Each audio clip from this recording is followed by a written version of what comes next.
Boker Tov, mes amis, Boker Tov. On continue, quatrième domaine dans lequel il faut se renforcer son bitachon, sa confiance en Dieu. Il dit Binyan Chiyuv Halev, donc les obligations du cœur. Chez Adam et Ached Libo Betani Betfila Beshar Mitzvot Kulam. Il faut vraiment consacrer son cœur à la tfila, à la Avodat Hashem en vérité.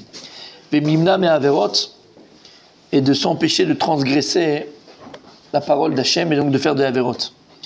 Vetzarir she'elech bechol kocho lekayem mitzvot. Il faut que tu accomplisses les mitzvot de toutes tes forces. Alors c'est quoi ici bechol kocho? C'est quoi bechol kocho? On parle du cœur, car avec le kocho. Et en fait, on avait expliqué que le cœur, il dit Rav Dessler, on en a parlé mardi, que le cœur, c'est le mekor haretzonot shel ben adam. C'est la source des volontés de l'homme. Et quand on dit bechol kocho, de toutes tes forces, c'est de toute ta volonté. Hein? De tout ton cœur, c'est de toutes tes forces. De toutes tes forces, ça veut dire que tu dois, c'est vrai, de toutes tes volontés. Alors maintenant, pourquoi c'est important de le comprendre? Servir Hachem avec toute sa volonté, de toute sa volonté, ça paraît quelque chose ça veut dire quoi en vérité? Il explique le Rav Dessler, il est dans le Chelek Bet, où il parle de Hanouka, et là-bas il explique que ce qui nous définit, c'est notre Ratzon. Ce qui définit l'homme, c'est sa volonté. D'accord? Ce qui définit l'homme, c'est sa volonté. On a parlé de ça plus d'une fois. Et en fait, si tu comprends que ce qui te définit, c'est ta volonté, ça veut dire que l'homme, il vient sur Terre pour réaliser sa volonté. Donc toute la vie, c'est quoi? Sortir du potentiel au rêve. On a un potentiel, c'est la volonté. Et ensuite, on doit la réaliser dans la réalité. Tant qu'on n'a pas réalisé notre volonté dans la réalité, ça veut dire qu'on imagine. C'est pas réalisé. Qu'on imagine vouloir, mais on ne veut pas. D'ailleurs, pour pouvoir vouloir, il faut donner tous les moyens. Tous les moyens de réaliser cette volonté. En tout cas, si on comprend que la volonté, c'est un potentiel qui doit être réalisé, et en fait, c'est quoi la volonté? C'est mon moi, c'est mon je, c'est ce que je suis véritablement. Ma volonté, c'est ma mission, elle me permet d'accomplir ma mission. Alors il dit Rav Dessler, en fait, qu'est-ce que va faire l'Yetzer Hara? Qu'est-ce que va faire l'Yetzer Hara pour nous empêcher d'exister? Parce que le but du Yetzer Hara, c'est quoi? On va cacher la mito. La Gemara dans ma Sechet Souka dit on va cacher la mito. C'est-à-dire que le but du Yetzer Hara, c'est que tu loupes ta vie. C'est que tu passes à côté de ta vie. Et comment le Yetzer Hara peut faire en sorte que tu passes à côté de ta vie? Ça veut dire comment? Comment il fait? Il t'empêche de réaliser cette volonté. Donc il t'empêche d'être toi-même, ton vrai moi, ton vrai je, ton vrai toi. T'as compris? Alors qu'est-ce qu'il fait? Une des armes du Yetzer Hara pour t'empêcher d'être réalisé, d'exister, il va te faire vouloir plein de choses en même temps. Tu comprends ce que ça veut dire? Parce qu'à partir du moment où tu veux plein de choses en même temps, à la fin tu fais rien. Eh bien exactement. Il va découper comme un saucisson sec ta volonté. Aujourd'hui, le gars, il veut être le futur Rav Arashi d'Israël, mais aussi le prochain numéro 10 qui va gagner la Coupe du Monde avec la France. Et là, elle veut être la rabbinite qui va faire le plus grand séminaire d'Europe, et en même temps, elle veut être Claudia Schiffer. Excuse-moi, elle est morte, elle veut être morte, mais c'est ce que je gardais en ma tête, Claudia Schiffer. Elle veut être, n'est pas mort? Elle veut être top modèle, machin. C'est-à-dire qu'en plus, non seulement il va te faire vouloir plein de choses en même temps, et en plus, il va vouloir te faire vouloir des choses qui sont complètement contradictoires. C'est comme si tu prends une couverture et tu tires des deux côtés. Habibi, à la fin, elle va se déchirer, et c'est pareil. D'ailleurs, quand ça va pas bien, qu'est-ce qu'on dit? Je suis déchiré. Bah oui, c'est exactement ça. Il t'a déchiré, l'Yetzer Hara. Parce qu'il veut te faire vouloir plein de choses en même temps. Non seulement, quand tu veux plein de choses en même temps, qu'est-ce que ça fait? Ça fait que tu vas découper ta volonté en plusieurs petites volontés. Et donc, en vérité, comme il dit Rav Dessler maintenant, si Béhémet, on arrive à concentrer toute notre volonté sur ce que l'on veut vraiment, une chose que l'on veut vraiment, rien ne pourrait nous arrêter. Et il le sait, l'Yetzer Hara. Alors qu'est-ce qu'il fait? Il va te découper en plusieurs volontés. Donc en vérité, la volonté c'est quoi? C'est investissement. Parce que quand maintenant je veux quelque chose, pour pouvoir l'acquérir, il faut que je m'investisse. C'est dans un travail, c'est dans une relation humaine, c'est dans un couple. Maintenant, tu dis, ouais, mais j'aimerais avoir... j'aime pas ce mot, mais bon, disons. D'accord? Je voudrais vraiment avoir un vrai Shalom Bayit. Ok, mon tzaddik, mais est-ce que tu veux ou tu imagines vouloir? Quand on veut un Shalom Bayit, qu'est-ce qu'on fait? On se donne les moyens d'arriver à son Shalom Bayit. T'as compris ce que ça veut dire? Exactement. Je me donne les moyens d'arriver à mon Shalom Bayit. Mais si tu laisses aller, tu te disperses, et tu es dispersé par ton Yetzer Hara, d'accord? Tu veux ton Shalom Bayit, mais c'est pas grave de jeter la secrétaire, et c'est pas grave. Ça va pas ensemble, fils. Ça marche pas. Non mais j'ai pas touché, mais c'est pas grave, c'est aussi grave. C'est pas grave, tu te disperses. Concentre-toi dans ce mot, d'accord? Concentre-toi dans ce que tu veux. Il dit à dessert, lorsque la personne elle comprend qu'elle doit prendre, elle doit mobiliser toutes ses forces, toute sa volonté, donc tout son investissement dans ce qu'elle veut véritablement, rien ne peut t'arrêter. Bien sûr que tu vas l'avoir. Bien sûr que tu vas y arriver. Mais les Tzara, qu'est-ce qu'il fait? Hop, encore une fois, il va nous découper notre volonté en plusieurs volontés. Donc non seulement on ne mettra pas toute la force dans ce qu'on veut, donc à la fin on n'aura rien. Et en plus, comme j'ai dit préalable, c'est qu'en vérité, il va aussi te faire vouloir des choses qui sont contraires. Mais ça ne va pas ensemble, ça ne marche pas. C'est IFCHA. Tu ne peux pas. D'un côté, tu veux un jardin et de l'autre côté, tu vis dans un HLM. Il n'y a pas, c'est pas compatible. Tu comprends? Et donc, ce qu'il dit ici, le Rav, Chiyuv Halev, c'est quoi le Chiyuv Halev? L'éducation du cœur, l'éducation du cœur, c'est l'éducation de la volonté. De notre volonté. Quand tu mets toutes tes forces dans ce que tu veux, toute ta volonté dans ce que tu veux. Et donc là, en l'occurrence, si tu mets, parce que très souvent les gens disent ouais, mais tu sais, la Gemara, j'ai essayé, ouais, c'est pas pour moi. T'arrêtes de te foutre de moi. Si tu parlais à quelqu'un, à Obélix, qui était né dedans quand il était petit, bon, peut-être que lui, mais moi j'étais comme toi. Moi j'étais comme toi. C'était du charabia pour moi. Et tu prends la première Gemara que j'ai étudiée, vraiment. Je ne parle pas quand vous à l'école et tout ça, bon là on était un peu des rigolos. Je parle vraiment quand tu es d'accord, tu as voulu t'investir vraiment. Tu avais la volonté de comprendre la Gemara. Mais tu vois plus l'araméen dessus. C'est tout vote. La plus sérieuse, quoi. La première que j'ai fait sérieusement, c'était que tout vote. Tu vois plus l'araméen? T'as plus? Non, tu vois plus. Tu vois ce que j'ai écrit moi. En tout chaque mot, je les ai traduits. Chaque mot, chaque chose, chaque machin. Tu t'investis, tu te mets toutes tes forces, il n'y avait rien d'autre. Que Gemara. Mais tu n'investis pas. Dis pas que Gemara n'est pas pour moi. Dis juste que tu voulais faire un peu de Gemara, mais tu voulais essayer un peu de portable, tu voulais essayer un peu de football, un peu de machin, un peu de truc. Ok, tu t'es dispersé, c'est tout. Mais si tu as mis toute ta force dans la Gemara, tu rentres le soir, tu révises encore 1 heure, comme certains font. Tu vas, tu réécoutes le cours, tu écris les mots, tu machin. Mais moi, je te le signe, c'est vrai que c'est pas. Je te dis parce que je l'ai fait. Je l'ai fait ça. Ok? Dans 6 mois, alors t'es pas, d'accord, t'es pas encore Baba Saleh, on t'a pas dit ça. T'es pas un tueur dans la Gemara. Mais tu commences à comprendre les mots, tu commences à comprendre la logique, tu vois la Gemara, t'as plus besoin d'écrire tous les mots, c'est fini. Tu vas écrire sur une page, t'as 2 mots que tu vas écrire. Mais ça y est, tu t'es investi. Mais si tu t'investis pas, mets pas toutes tes forces dans ce que tu veux, c'est normal que ça marche pas. Et après on se plaint, ça a pas marché. Tu veux que je te dise 99% des fois, c'est que t'as même pas essayé. Ah oui, tu crois que tu as essayé, tu crois. Parce que tu as acheté la trousse, tu as acheté le stylo bleu comme on était au début de l'école. Moi j'adorais la rentrée, j'adorais. On a acheté quoi, ça s'appelait la Clairefontaine? Ouais, Clairefontaine. Quoi? Clairefontaine, hein, les cahiers, on a acheté les stylos, on a acheté les règles, on a acheté les... Monsieur Clairefontaine, les compas. Nous c'était Clairefontaine, nous. Ouais, Clairefontaine. Clairefontaine, c'était la... Ouais, Clairefontaine, d'accord. À plein ciel, je suis à plein ciel moi. Ouais, plein ciel, fils. Nous, c'était plein ciel, tu rigoles ou quoi? Ouais. Exactement. Tu rigoles ou quoi? Et le plumier, vous n'avez pas connu? Non, on n'a pas connu le plumier. Mais pour dire quoi? C'est que c'est pas parce que tu as acheté la trousse. Messieurs, bon, ça va plus te parler. Ouais, tous les ans, mais tu rigoles ou quoi? Plein ciel.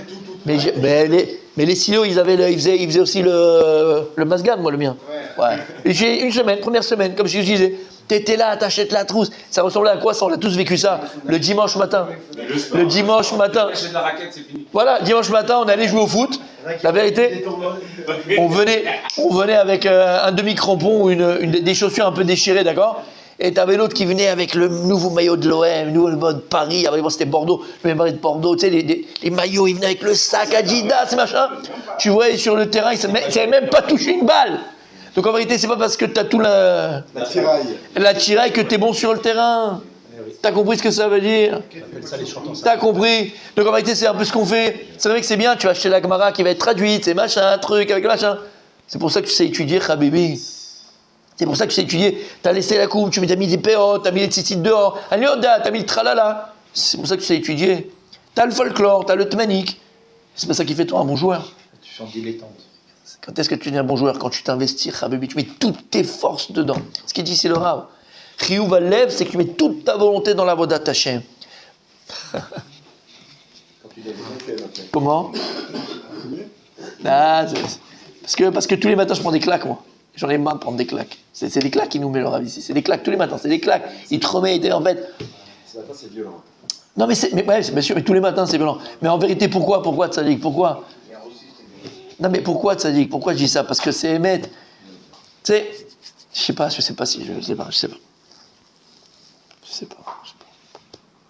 On avance, c'est tout? Non, Après, c'est violent. allez-y. C'est vrai. Bon, d'accord, allez, c'est pas. Bah, franchement, c'est pas. On coupe. Il m'appelle tout le temps la même moment. C'est un truc de fou, quand même. Bref. Non, laisse tomber, ça me fait trop. Ah, mais ça fait une claque, j'ai mal. Avant la claque, j'ai mal, moi. Il aime ça. Ah, c'est vrai, il adore. Non, mais c'est vrai. Il est connu. Regarde. C'est vrai dans tout, quand on dit on met toutes nos cochotes, on met toutes les forces dans une chose. Si on parle, par exemple, d'une chose qui est très importante, par l'éducation de nos enfants. L'éducation de nos enfants. D'accord? Moi, je me rappelle, oui, pour avoir eu des discussions, tu vois, avec ça, oui, il y a une fois un Rav qui m'a dit comme ça, il m'avait pris à part, je me rappellerai toujours, je ne dirai pas son nom, tout ça, mais c'était vraiment sûrement pour me... Non. Non, au contraire.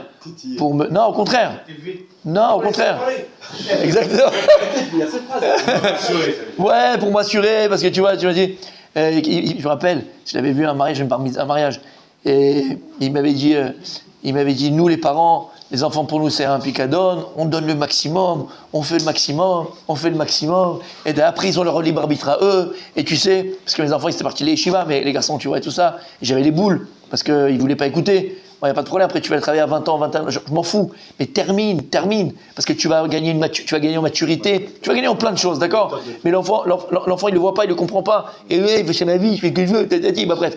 Et donc là, tu vois, pour me meshkin, quoi, j'ai fait un peu de peine, mais je savais que c'est, lui, il faisait ça pour me renforcer, tu vois? Voilà, mais bon, mais en fait, et plusieurs comme ça, et pourquoi je dis ça?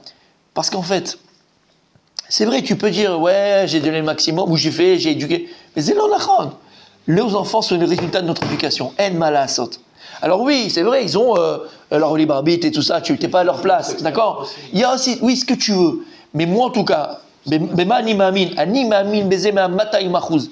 que si chacun, avec lui-même, chaque parent avec lui-même, ou dans son couple, il regarderait, d'accord, vraiment, il analyserait pourquoi c'est sorti comme ça, ou pourquoi c'est venu arriver comme ça, on trouverait vraiment des failles qui font que ça a beaucoup aidé l'enfant de sortir comme il est sorti, ou machin. Non mais je te le dis. C'est vrai. Alors oui, ça fait mal. Non, ça dit que ça fait mal. Quand tu dis ça fait mal, oui. Eh ben je me suis planté sur plein de choses. C'est la vérité, c'est émettre. Tu vois ce que je veux te dire? Tu comprends? Je veux dire, ouais, bon, ça, on a fait le maximum. C'est l'onachon. Parce que je te montrerai des familles où il y avait, entre guillemets, les parents, il n'y avait pas de compromis, entre guillemets. Je te donne un exemple, là, je ne parle pas d'Afka de ça, mais ils vivaient leur judaïsme. Je parle de Torah, d'accord, sans compromis. Et ils étaient ce qu'ils disaient, à chaque fois. Il n'y avait jamais eu de... Bon, les enfants, déjà, ça enlève un problème. Parce que beaucoup d'enfants partent en vrille, ou bon, d'accord, c'est compris, ou bien, d'accord, vraiment des choses, autre chose, par l'incohérence des parents. Ça peut être l'incohérence des parents, ça peut être l'incohérence dans le couple, ça peut être ce que tu veux, ça peut être un père trop dur, ça peut être une mère trop dure, ça peut être... Anilo Yodea. Alors, je dis pas qu'on est responsable à 400%, Zélonachon. Mais en tout cas, on est responsable à plus de 50%. C'est ça que je veux dire. Et pourquoi je dis ça maintenant? Parce que très souvent dans l'éducation, qu'on le veuille ou pas, très souvent, je dis, on cherche la facilité. D'accord? Voilà, bon ça y est, j'ai donné, j'ai fait, j'ai truqué, moi, allez, vas-y, ok, d'accord. Et on lâche prise, et on laisse faire. Quand on parlait de Shabbat, de Moshe Rabbeinu, lorsqu'Hachem lui dit, c'est Mazé Beyadecha. On a parlé, Mazé Beyadecha, c'est extraordinaire. Tu Rav Yagen, c'est magnifique. Mazé Beyadecha, tant que ton Mazé, c'est qui Mazé? Même Zaïné, c'est Ben. L'enfant, tant que l'enfant il est dans tes mains, alors c'est un maté. Il va droit, ça va, ça mange. Jette-le par terre, Hachem dit à Moshe, jette-le par terre. C'est un serpent. Si tu lâches prise un petit peu, parce que tu es fatigué, ou moi je connais même, malheureusement, voilà, tu dis, mais c'est pas de sa faute aux parents. C'est vrai des fois. Le père, il est tombé malade. D'accord? Malade gravement, chimiquement. Et c'était un moment d'adolescence de son enfant, il n'y avait pas de papa qui était là, mais il est malade, à l'hôpital. L'enfant, il était livré à lui-même. Alors il y a des enfants qui sont assez mûrs pour prendre sur eux, mais il y a des enfants qui ne sont pas assez mûrs pour prendre sur eux. Et paf, c'est parti. Donc c'est vrai que c'est pas 100% à côté. Mais ce que je veux dire là par là, des fois on cherche la facilité avec nos enfants. Bon, c'est facile comme ça, je vais pas me prendre la tête. Et encore plus quand c'est les moments où toi-même tu as envie de te détendre. Pendant les vacances, les machins. Alors on va faire des compromis. Parce que tu as quand même envie d'aller à la plage, mais tu as envie de machin, tu as envie de ceci, tu as envie de machin. Et tu vis avec des compromis. Mais à la fin, tu fais des cons. Et je te promets qu'ils seront cons. Parce que tu as fait des compromis. Tu comprends pourquoi je te dis ça? Moi, je me dis ça. Alors ça fait mal des fois. Mais il faut analyser, il faut savoir, il faut être vrai. Ouais, sur ça c'est vrai, sur ça c'est vrai, sur ça c'est vrai, sur ça c'est vrai. J'aurais pas dû faire comme ça, j'aurais dû faire comme ça. En malasot. Et pourquoi je dis ça? Ceux qui nous écoutent, ils sont jeunes, peut-être encore. De toute façon, il y a toujours l'espoir d'eux. Et c'est jamais trop tard. Mais en tout cas, de mettre toutes ses forces, comme il dit à Kadosh Baruch Hu après à Moshe Rabbeinu. Attrape. Et Moshe, il est parti. Il a eu peur. Laisse tomber, essayez ou il n'y a plus rien à faire avec ce gosse. Attrape par la queue. Renforce-toi, renforce. Attrape ce que tu peux attraper. Donne-lui ce que tu peux encore donner. Fais un resto avec lui, fais un machin. Et tu verras, il reviendra à toi, ton enfant. Et ça, ce qu'il m'avait dit l'amour de Bialé, exactement, il m'a dit, tu reviendras à toi. Ce qu'il m'a dit l'amour de Bialé. L'amour de Bialé, il m'avait dit ça. Il dit, parents doivent savoir qu'un enfant, il revient à lui. Mais si tu continues à t'occuper de lui, si tu ne lâches jamais prise, alors peut-être ça te déçoit, tout ce que tu veux. Aval, ne lâche pas prise. Ne lâche jamais prise. Il reviendra à toi, ton enfant, Bezrat Hashem. Et donc c'est ça en fait. Si on met toutes nos corottes, toutes nos volontés, bémet, dans l'éducation de nos enfants, on a de fortes chances, ça, c'est pas 100% parce qu'encore une fois il a le libre arbitre, on a de fortes chances que notre enfant, Bezrat Hashem, il a de bonnes valeurs, il est sur un bon chemin, il fait des bonnes choses. Ok, à part ça va? Monsieur, et c'est ça qu'Hachem attend de nous. On parle des obligations du cœur. C'est compris Behemet, Belev Neeman, avec un cœur fidèle. C'est quoi être fidèle à Hachem? Bah, c'est que des claques, moi je peux plus, je vais pas pouvoir.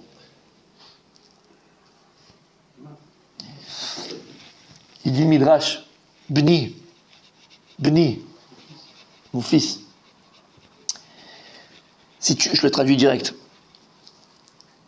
Si tu me donnes ton cœur et tes yeux, je sais que tu es à moi. Il dit à Kadosh Baruch Hu, mon fils, ma fille, si tu me donnes ton cœur et tes yeux, je sais que tu es à moi. C'est quoi donner les yeux à Kadosh Baruch Hu? Le Midrash, il est sur ce verset-là de la Torah. Et vous n'irez pas vous prostituer, d'accord? Vos yeux et vos cœurs. Comment prostituer ses yeux? Si on passe nos yeux là, il ne faut pas. Dis à Kadosh Baruch Hu, si tu me donnes mon fils, tes yeux et ton cœur, c'est-à-dire que tu arrives à voir ce que je te dis de voir. Et le cœur, c'est quoi? Vouloir ce que je veux. Je sais que tu es à moi, il dit à Kadosh Baruch Hu. Je sais que tu es à moi. Tu consacres ton cœur et tes yeux à Kadosh Baruch Hu. Et il a fait, on le verra, Bezrat Hashem, mardi prochain. Bezrat Hashem, Rabbi Moshe. On le verra mardi prochain, Bezrat Hashem, Parashat Bo. Consacrer ses yeux et son cœur à Kadosh Baruch Hu. Alors c'est pour ça qu'il y a des gens qui vont comprendre des choses que tu ne comprends pas, qui vont voir des choses que tu ne vois pas. Parce qu'ils ont consacré leur cœur et leurs yeux à Hachem. Avec une pensée nekia, une pensée qui est propre, c'est dur. C'est dur. Et toute l'intention que tu as quand tu éduques tes enfants, dans ton couple, dans tout ce que tu fais, dans ton travail, dans ce que tu fais, c'est l'Ishmoa Gadol, c'est pour la gloire de Dieu. Amen. Et sur ça, il dit, on doit avoir bitachon b'Hashem. Bitachon, confiance en Kadosh Baruch Hu, prie à Kadosh Baruch Hu qu'il nous dirige toujours dans le droit chemin, qu'il nous permet de trouver toujours les bons mots pour éduquer nos enfants, toujours les bonnes choses, toujours être dans le bon chemin et trouver toujours les bons moyens pour arriver à le servir. Comme chez Advar David Amelech Avalsham, Adricheni bamitecha velamedeni. Il demande à Kadosh Baruch Hu, guide-moi Hachem, apprends-moi Hachem. Demande à Hachem qui t'apprend. Tous les matins tu viens lui dire, Amelamet Torah l'amo Israël. Amelamet Torah l'amo Israël. C'est Kadosh Baruch Hu qui t'apprend la Torah. Demande-lui de l'enseigner la Torah. Demande-lui de te guider. Vomer derech emuna bacharti. Il dit David Amelech, moi j'ai choisi le chemin de la foi. Et j'ai jamais été déçu. Et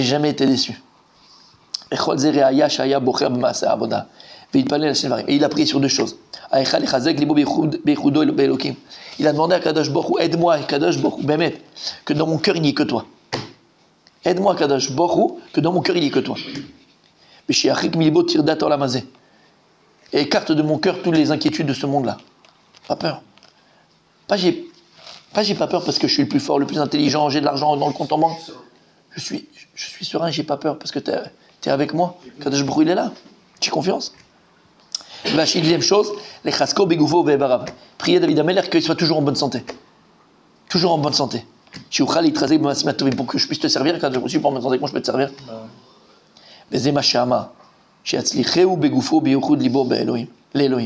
Et ça qui demandait à Kadosh Baruch Hu, David Ameler, que Dieu le fasse réussir dans son corps, donc qu'il soit toujours en bonne santé, pour le servir.